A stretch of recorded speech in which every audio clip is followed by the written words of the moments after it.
As the final season of Game of Thrones came to a close, there were plenty of characters left behind. Surprisingly, not all of them are dead, just forgotten while fan favorites fought off the long night and rode around on dragons.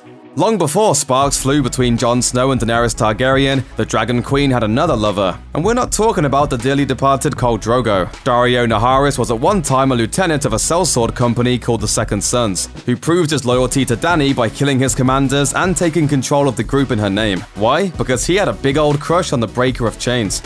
We had philosophical differences. Over what? Your beauty.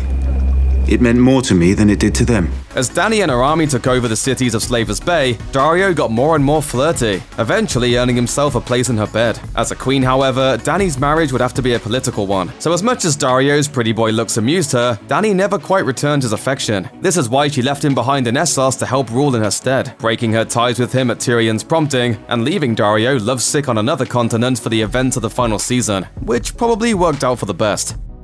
Remember back when the most heartbreaking thing about Game of Thrones was a scene straight out of Old Yeller? Back in Season 1, when Arya was somehow even smaller than she is now, she and Sansa got along about as well as cats and dogs, but they both loved their overgrown direwolf puppies. They were heartbroken when Sansa's wolf lady was put down, and Arya's Nymeria was sent away after justifiably biting Prince Joffrey. Each of the Stark children had their own direwolf at one point, most succumbing to the same tragic fates of their masters. As of the last episode, Ghost is still alive, finally getting the pets he deserved from Jon Snow, and somewhere in the Riverlands, Nymeria is still out there hunting. Arya ran into the now wild direwolf and a newfound pack on her way back to Winterfell. Nymeria? As cool as it would have been for Arya to have returned home with both sick assassin skills and a giant wolf, Nymeria had her own family now. As much as she wanted to, Arya wasn't about to take her away from them.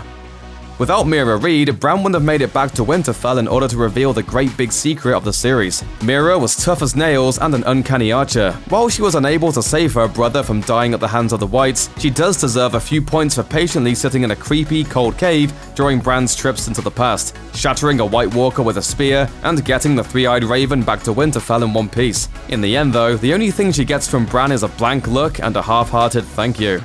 My brother died for you. Hodor and Summer died for you.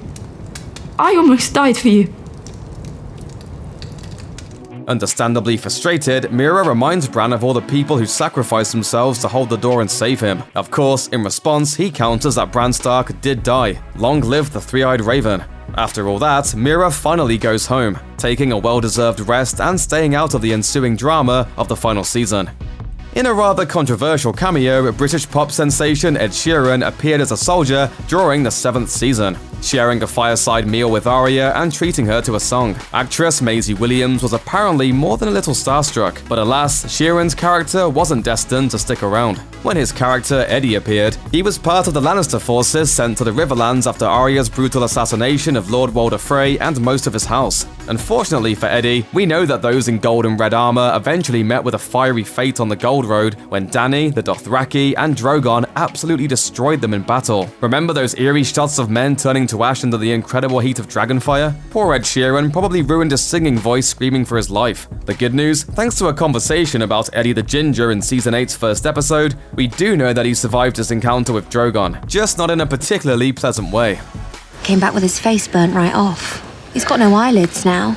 Of all the minor characters in Game of Thrones, none are as beloved as Hot Pie, who earned his nickname with baking skills that are almost as legendary as Arya's ability to get revenge. He made Arya a loaf of adorable, slightly malformed direwolf bread before she departed with the Hound, and stole her hearts with carbs. When Arya returned to Westeros in Season 7, she briefly returned with Hot Pie at the Crossroads Inn. After thoroughly enjoying a few tasty treats, he got Arya up to speed on all the big news, like how Jon Snow somehow became king in the north, which was one of the reasons why she ultimately decided to return to Winterfell, which led directly to her saving the entire world, which isn't a bad contribution to the series. She does give him one piece of solid advice before she leaves though.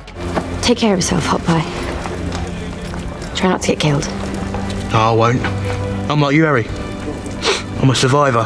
Fighting the dead and taking on evil queens aren't exactly playing to his skill set, so it makes sense that we don't see him return in Season 8. But hey, Hot Pie might be the only person in Westeros who actually got a normal job at the end of all this. check out one of our newest videos right here. Plus, even more Looper videos about your favorite stuff are coming soon. Subscribe to our YouTube channel and hit the bell so you don't miss a single one.